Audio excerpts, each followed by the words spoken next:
happened? Gosh, I don't know. I'm scratching my head here as well. Yeah. We go half by half. First half, because there were tactical changes at half-time, which definitely changed the second half. First half, Wales go 2-0 up, score in the 7th and 22nd minute, and are generally on top. And Ireland are really struggling. And I suppose in a departure from the POW era in particular, there's a back four, and Katie McCabe is at left back and not in the game very much. And Ireland are struggling to keep the ball, and very little went right in that first half in the main. Yeah, absolutely. We started the game very poorly, I think. It was like a real local derby, which I suppose it was. All the players would know each other. Most of them play in the Women's Super League. A lot of them are teammates, I'm sure. But the first 20 minutes was particularly hurly-burly. I think Wales were in our faces. They just didn't let us settle. They pressed us all over the park. They didn't seem to be even a particular shape to their play, but they were just everywhere, and we didn't deal with it. We got panicky on the ball. We made poor decisions. We weren't calm. There didn't seem to be a leader to calm things down.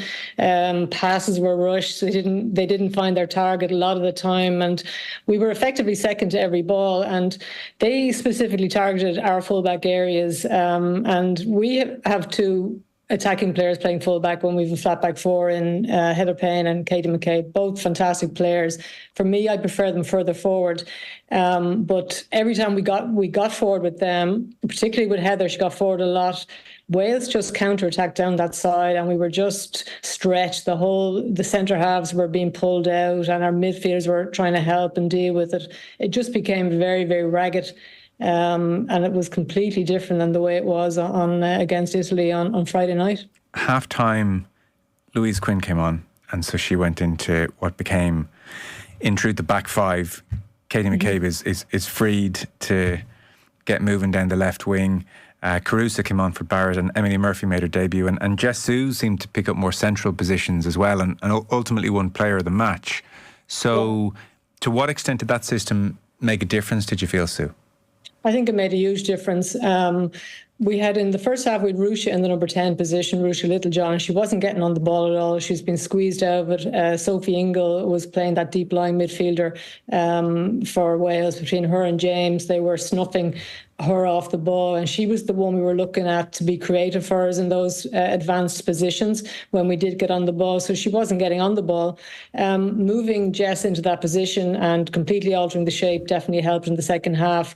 I think the three centre halves gave us much more balance. It was generally more balance about the team. I felt more stability in defence, and that allowed then our creative players to get further forward. So you now had Heather Payne playing right wing back, Katie McCabe on the left, likewise a left wing back, and then Sue more central. And she was our best player all night. She was very effective. She was running at the defence. She was getting on the ball. She was linking up play.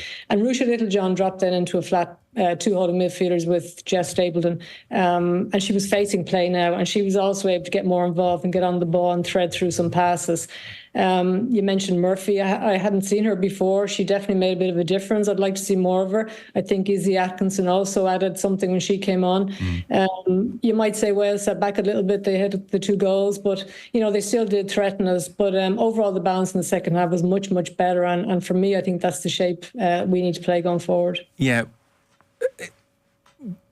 Eileen Gleeson in an interesting position. So Vera Pauw, as well as various, problems maybe more off the pitch, but on the pitch, the criticism was a touch too defensive.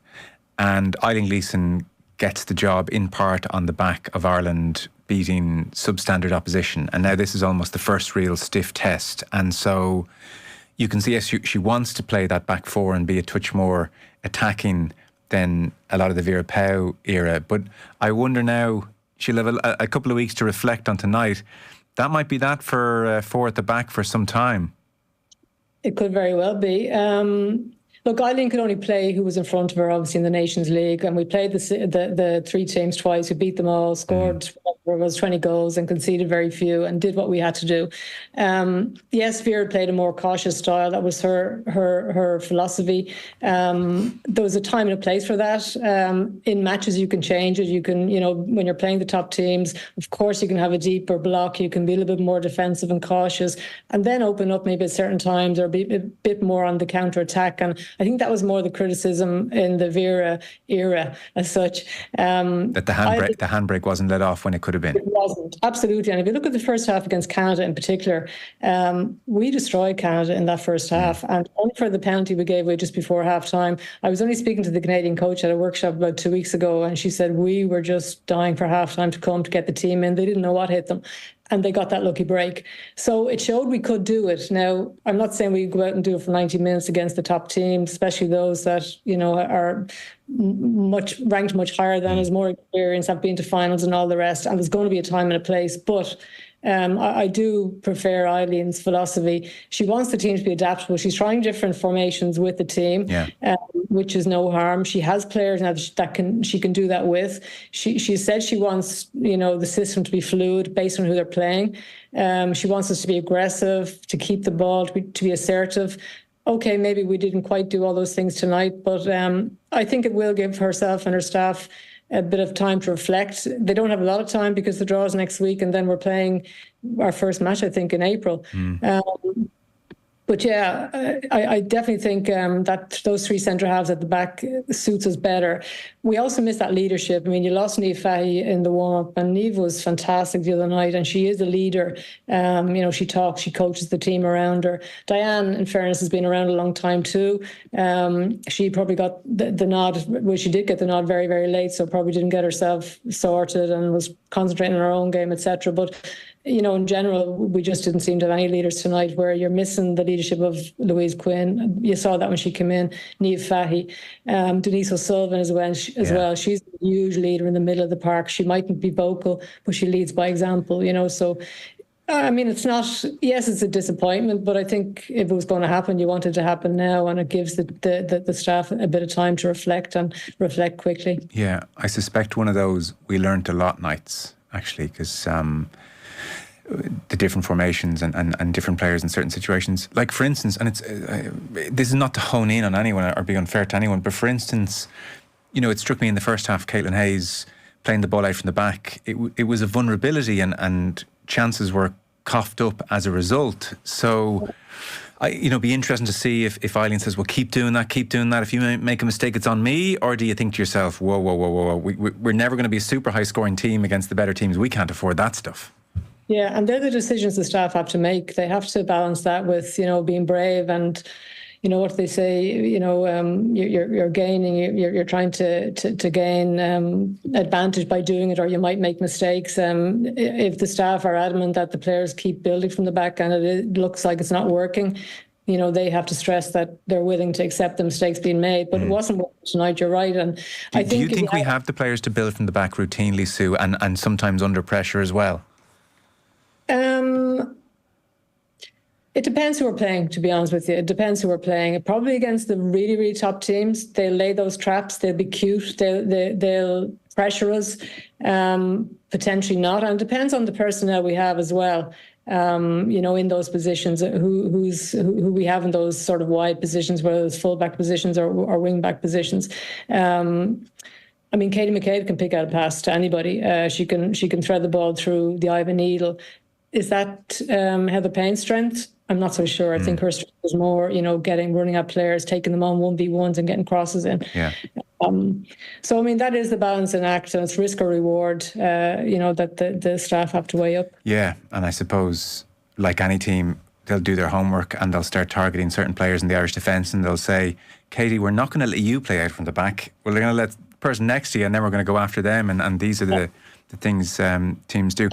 Absolutely. Yeah. Good teams set traps like that, and yeah, that's just the reality of football at this level. But, we are going up a notch now. We're going to be playing the top teams. If you look at Wales, I mean, they looked like they had been playing together longer than us tonight. They looked a little more experienced. There was more cohesion about them. Whether they stepped it up a level because there's a new coach in the stand watching, I don't know. But Fishlock causes trouble all night, and she's 37 years of age, but she's still such an intelligent player.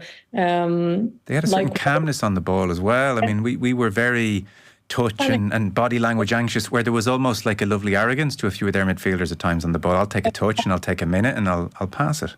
Yeah, absolutely. And, if they had made some better decisions, they could have beaten us by more because they let a lot slip as well, I think, when they got into good positions, and a lot of the time from our poor play. But, I think we would have learned a lot from tonight. And I mean, we've never had the strength and depth that we have now in the squad when you have everybody fit. The young players coming through are tremendous technically. They're tremendous talents. They're all the players are playing at such a high level now. I mean, fitness is not an issue, or strength and conditioning isn't an issue, which it might have been, some years ago. So, it's the staff have a few decisions to make now. Tonight would have given them food for thought. Yeah, it's very interesting. We should finish in a positive. Sue really is a lovely player, and you talked about technique. She's got plenty of technique. She can dribble. There was a moment in the second half where she was maybe central-ish and just swept a little 25, 30-yard pass somebody in the far touchline, and it was one of those very little backlift, no trouble to me. I've got it going on kind of a pass. So I suppose sweeping the balls, exactly the technique she uses. It's beautiful. Yeah. In her movement, she just sweeps the pass. It's fantastic to see. So you get a situation where Jess, Denise, Katie are in a triangle. If we can manipulate things, whatever shape we go with, where they're close to each other a fair bit, you got something going on there perhaps. Yeah, no, absolutely. I agree. We have to have them in. Well, you will have Jess in an advanced position, whether it's wide or centrally. Personally, for me, she can affect the game more centrally. Yeah. And that depends on who else is with her. When Denise is back, I also prefer Denise more advanced. Katie, for sure, needs to be more advanced. I know she plays fullback with Arsenal, but I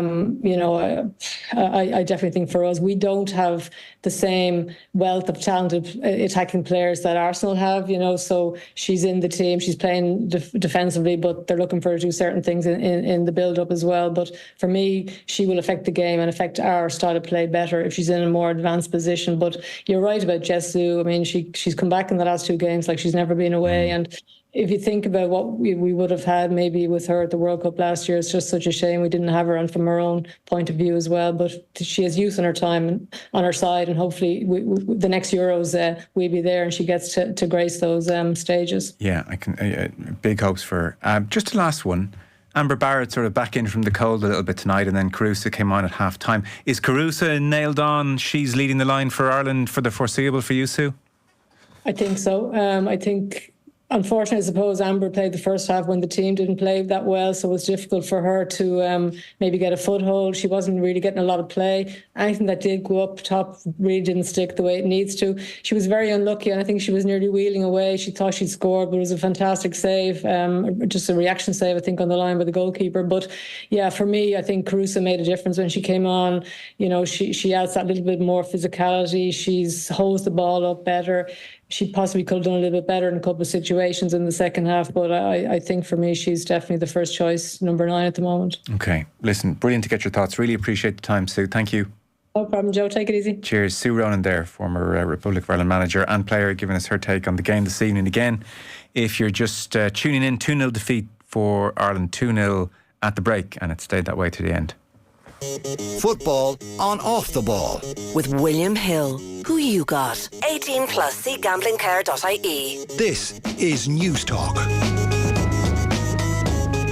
At Vodafone, we do the largest EU roaming data, so now you can really go places and never get lost.